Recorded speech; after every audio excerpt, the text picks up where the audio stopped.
ನಮಸ್ಕಾರ ಗೆಳೆಯರೇ. ಜಗತ್ತು ಯಾವುದಕ್ಕೆ ಭಯಪಟ್ಟಿತ್ತೋ ಅಂತಿಮವಾಗಿ ಅದು ನಡೆದು ಹೋಗಿದೆ. ಯಾಕಂದರೆ ಮೂರನೇ ಮಹಾಯುದ್ಧದ ಕಹಳೆ ಮೊಳಗಿದ್ದು ಅಮೆರಿಕ ಮತ್ತು ಇಸ್ರೇಲ್ ಪಡೆಗಳು ಇರಾನ್ ಮೇಲೆ ಭೀಕರ ಯುದ್ಧವನ್ನು ಶುರು ಮಾಡಿವೆ. ಹಾಗೂ ಇರಾನ್ನ ಸರ್ವೋಚ್ಚ ನಾಯಕ ಅಯತೊಲ್ಲಾ ಅಲಿ ಖಮೇನಿ ಅವರು ಅಮೆರಿಕದ ಬಾಂಬ್ ದಾಳಿಗೆ ಬಲಿಯಾಗಿದ್ದಾರೆ. ಸೇಡಿನ ಜ್ವಾಲೆಯಲ್ಲಿ ಕುದಿಯುತ್ತಿರುವ ಇರಾನ್ ಅಮೆರಿಕ ಮತ್ತು ಅರಬ್ ದೇಶಗಳ ಮೇಲೆ ನೂರಾರು ಕ್ಷಿಪಣಿಗಳ ಮಳೆಗೆರೆಯುತ್ತಿದೆ. ಹಾಗೂ ಇಡೀ ಮಿಡಲ್ ಈಸ್ಟ್ ಈಗ ಯುದ್ಧ ಭೂಮಿಯಾಗಿ ಬದಲಾಗಿದೆ. ಹಾಗಾದರೆ ಏನಿದು ದಿಢೀರ್ ದಾಳಿ? ಜಗತ್ತಿನ ಆರ್ಥಿಕತೆ ಮತ್ತು ಭಾರತದ ಮೇಲಾಗುವ ಪರಿಣಾಮಗಳೇನು? ಸೊ ಬನ್ನಿ ಗೆಳೆಯರೆ, ಈ ಯುದ್ಧದ ಗ್ರೌಂಡ್ ರಿಯಾಲಿಟಿಯನ್ನು ಇವತ್ತಿನ ಈ ವಿಡಿಯೋದಲ್ಲಿ ತಿಳಿದುಕೊಳ್ಳೋಣ. ಅದಕ್ಕಾಗಿ ಇಂಟ್ರೆಸ್ಟಿಂಗ್ ವಿಡಿಯೋವನ್ನು ಕೊನೆವರೆಗೂ ನೋಡಿ ಹಾಗೂ ಲೈಕ್ ಮಾಡುತ್ತಾ ಚಾನೆಲ್ ಸಬ್ಸ್ಕ್ರೈಬ್ ಮಾಡುವುದನ್ನು ಮರೆಯದಿರಿ. ಸೊ ಗೆಳೆಯರೆ, ಫೆಬ್ರವರಿ 28, 2026ರಂದು ಜಾಗತಿಕ ಇತಿಹಾಸದಲ್ಲಿ ಒಂದು ಕರಾಳ ಅಧ್ಯಾಯ ಶುರುವಾಗಿದೆ. ಯಾಕಂದರೆ ಯಾರಿಗೂ ಮುನ್ಸೂಚನೆ ನೀಡದೆ ಹಾಡು ಹಗಲೇ ಅಮೆರಿಕ ಮತ್ತು ಇಸ್ರೇಲ್ ಜಂಟಿಯಾಗಿ ಇರಾನ್ ರಾಜಧಾನಿ ಟೆಹರಾನ್ ಮೇಲೆ ಮುಗಿಬಿದ್ದಿವೆ. ಹಾಗೂ ಇದು ಕೇವಲ ಎಚ್ಚರಿಕೆ ನೀಡುವ ದಾಳಿಯಾಗಿರಲಿಲ್ಲ, ಬದಲಾಗಿ ಇರಾನ್ ಸರ್ಕಾರವನ್ನೇ ಬುಡಮೇಲು ಮಾಡುವ ಭಾರಿ ಕಾರ್ಯಾಚರಣೆ ಆಗಿದೆ. ಅಮೆರಿಕದ B-2 ಸ್ಟೆಲ್ತ್ ಬಾಂಬರ್ಗಳು ಮತ್ತು ಇಸ್ರೇಲ್ನ F-35 ಯುದ್ಧ ವಿಮಾನಗಳು ಟೆಹರಾನ್ನ ಪ್ರಮುಖ ಸರ್ಕಾರಿ ಕಟ್ಟಡಗಳ ಮೇಲೆ 2,000 ಪೌಂಡ್ ತೂಕದ ಬಾಂಬುಗಳನ್ನು ಹಾಕಿವೆ. ಹಾಗೂ ಈ ದಾಳಿಯಲ್ಲಿ ಇರಾನ್ನ ಸುಪ್ರೀಂ ಲೀಡರ್ ಅಲಿ ಖಮೇನಿ ಮತ್ತು ಹಲವು ಹಿರಿಯ ಕಮಾಂಡರ್ಗಳು ಸಾವನ್ನಪ್ಪಿದ್ದಾರೆ ಅಂತ ಸ್ವತಃ ಇರಾನ್ ಸರ್ಕಾರಿ ಮಾಧ್ಯಮಗಳು ಖಚಿತಪಡಿಸಿವೆ. ಗೆಳೆಯರೇ, ಅಮೆರಿಕ ಮತ್ತು ಇಸ್ರೇಲ್ ಇಷ್ಟು ದೊಡ್ಡ ಹೆಜ್ಜೆಯನ್ನು ದಿಢೀರ್ನೆ ತೆಗೆದುಕೊಳ್ಳುವುದಕ್ಕಾಗಿ ಮುಖ್ಯ ಕಾರಣ ಪರಮಾಣು ಆತಂಕ. ಇರಾನ್ ಶೀಘ್ರದಲ್ಲಿ ಅಣುಬಾಂಬ್ ತಯಾರಿಸುವ ಅಂತಿಮ ಹಂತ ತಲುಪಿದೆ ಅನ್ನೋ ಗುಪ್ತಚರ ಮಾಹಿತಿ ಈ ಅಮೆರಿಕಾಗೆ ಸಿಕ್ಕಿತ್ತು. ರಾಜತಾಂತ್ರಿಕ ಮಾತುಕತೆಗಳು ವಿಫಲವಾದ ತಕ್ಷಣ ಇರಾನನ್ನು ಪರಮಾಣು ರಾಷ್ಟ್ರವಾಗಲು ಬಿಡಬಾರದು ಅನ್ನೋ ಏಕೈಕ ಉದ್ದೇಶದಿಂದ ಈ ಕಾರ್ಯಾಚರಣೆ ಶುರುವಾಗಿದೆ. ಹಾಗೂ ಅಮೆರಿಕ ಅಧ್ಯಕ್ಷ ಡೊನಾಲ್ಡ್ ಟ್ರಂಪ್ ಅವರು ಇದು ಇರಾನ್ನ ಪರಮಾಣು ಕಾರ್ಯಕ್ರಮ, ನೌಕಾಪಡೆ ಮತ್ತು ಅಲ್ಲಿನ ಸರ್ವಾಧಿಕಾರಿ ಆಡಳಿತವನ್ನು ಅಂತ್ಯಗೊಳಿಸುವ ಯುದ್ಧ ಅನ್ನೋದನ್ನು ಘೋಷಿಸಿದ್ದಾರೆ. ಇರಾನ್ನ ಬಹುತೇಕ ಬ್ಯಾಲಿಸ್ಟಿಕ್ ಕ್ಷಿಪಣಿ ನೆಲೆಗಳು ಮತ್ತು ನೌಕಾ ನೆಲೆಗಳನ್ನು ಗುರಿಯಾಗಿಸಿ ದಾಳಿ ಮಾಡಲಾಗ್ತಾ ಇದೆ. ಹಾಗೆಯೇ ಇಲ್ಲಿ ತನ್ನ ಸರ್ವೋಚ್ಚ ನಾಯಕನ ಹತ್ಯೆಯಿಂದ ರೊಚ್ಚಿಗೆದ್ದಿರುವ ಇರಾನ್ ಸುಮ್ಮನೆ ಕೂತಿಲ್ಲ. ಇರಾನ್ ಈಗ ನೇರವಾಗಿ ಇಸ್ರೇಲ್ ಮೇಲೆ ಮತ್ತು ಮಿಡಲ್ ಈಸ್ಟ್ ಅಲ್ಲಿರುವ ಅಮೆರಿಕ ಸೇನಾ ನೆಲೆಗಳ ಮೇಲೆ ಭೀಕರ ಪ್ರತಿದಾಳಿ ಶುರು ಮಾಡಿದೆ. ಹಾಗೂ ಅಲ್ಲಿ ಇರಾನ್ ಕೇವಲ ಇಸ್ರೇಲ್ ಅಷ್ಟೇ ಅಲ್ಲದೆ ಅಮೆರಿಕಾಗೆ ಜಾಗ ನೀಡಿರುವ ಕುವೈತ್, ಬಹರೇನ್, ಕತಾರ್ ಮತ್ತು UAE ಮೇಲೂ ಕ್ಷಿಪಣಿ ದಾಳಿ ಮಾಡಿದೆ.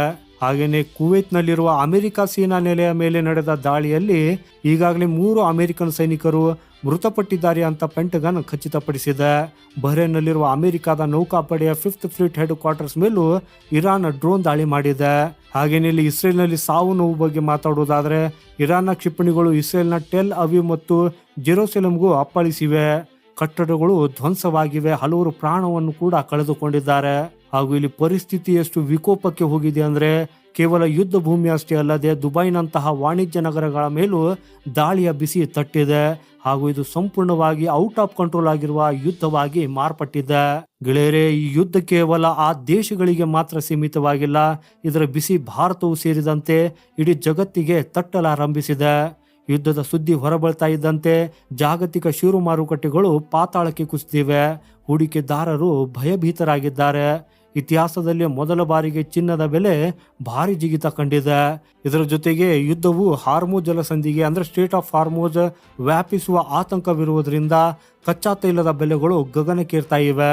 ಸೊ ಈಗ ಭಾರತದ ಮೇಲಾಗುವ ಪ್ರಭಾವವೇನು ಅನ್ನೋದ್ರ ಬಗ್ಗೆ ಮಾತಾಡುವುದಾದರೆ ಗೆಳೆಯರೇ, ಭಾರತಕ್ಕೆ ಇದು ಅತ್ಯಂತ ದೊಡ್ಡ ತಲೆನೋವು. ಮೊದಲನೆಯದಾಗಿ ತೈಲ ಬೆಲೆ ಹೆಚ್ಚಾದರೆ ಭಾರತದಲ್ಲಿ ಪೆಟ್ರೋಲ್, ಡೀಸೆಲ್ ಮತ್ತು ಅಗತ್ಯ ವಸ್ತುಗಳ ಬೆಲೆ ವಿಪರೀತವಾಗಿ ಹೆಚ್ಚಾಗ್ತದೆ.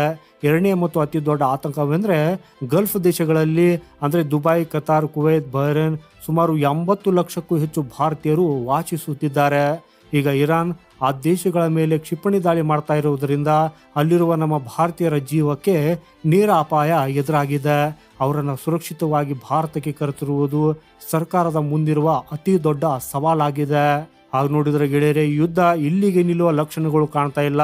ಒಂದ್ ಕಡೆ ಇರಾನ್ ಸೇಡು ತೀರಿಸಿಕೊಳ್ಳುವ ಭರದಲ್ಲಿ ಇಡೀ ಮಿಡಲ್ ಈಸ್ಟ್ ಅನ್ನು ಸುಡುವುದಕ್ಕಾಗಿ ಸಿದ್ಧವಾಗಿದೆ. ಇನ್ನೊಂದೆಡೆ ಅಮೆರಿಕ ಇರಾನ್ನ ಆಡಳಿತವನ್ನು ಕೊನೆಗಾಣಿಸದೆ ಹಿಂತಿರುಗುವುದಿಲ್ಲ ಅಂತ ಪಣ ತೊಟ್ಟಿದೆ.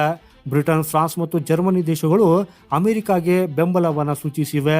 ಆದರೆ ರಷ್ಯಾ ಮತ್ತು ಚೀನಾ ಯಾವ ನಿರ್ಧಾರ ತೆಗೆದುಕೊಳ್ಳುತ್ತವೆ ಅನ್ನೋದರ ಮೇಲೆ ಮೂರನೇ ಮಹಾಯುದ್ಧದ ಭವಿಷ್ಯ ನಿಂತಿದೆ. ಸೊ ಗೆಳೆಯರೇ, ಭೀಕರ ಯುದ್ಧದ ಬಗ್ಗೆ ನಿಮ್ಮ ಅನಿಸಿಕೆ ಏನು? ಇರಾನ್ ಮೇಲೆ ಅಮೆರಿಕ ದಿಢೀರ್ ದಾಳಿ ಮಾಡಿದ್ದು ಸರಿಯಾಗಿದೆಯಾ? ಹಾಗೂ ಗಲ್ಫ್ನಲ್ಲಿ ಸಿಲುಕಿರುವ ಭಾರತೀಯರ ರಕ್ಷಣೆಗೆ ಸರ್ಕಾರ ಯಾವ ಕಠಿಣ ಹೆಜ್ಜೆಗಳನ್ನು ತೆಗೆದುಕೊಳ್ಳಬೇಕು? ನಿಮ್ಮ ಅಭಿಪ್ರಾಯವನ್ನು ದಯವಿಟ್ಟು ಕಾಮೆಂಟ್ ಮಾಡಿ. ಈ ಯುದ್ಧದ ಲೈವ್ ಅಪ್ಡೇಟ್ಸ್ ಮತ್ತು ರಕ್ಷಣಾ ಮಾಹಿತಿಗಾಗಿ ನಮ್ಮ ಚಾನೆಲನ್ನು ಈಗಲೇ ಸಬ್ಸ್ಕ್ರೈಬ್ ಮಾಡಿ. ಸಿಗೋಣ ಮುಂದಿನ ಮತ್ತೊಂದು ಇಂಟ್ರೆಸ್ಟಿಂಗ್ ಮಾಹಿತಿಯೊಂದಿಗೆ. ವಂದೇ ಮಾತರಂ. ಭಾರತ್ ಮಾತಾ ಕಿ ಜೈ.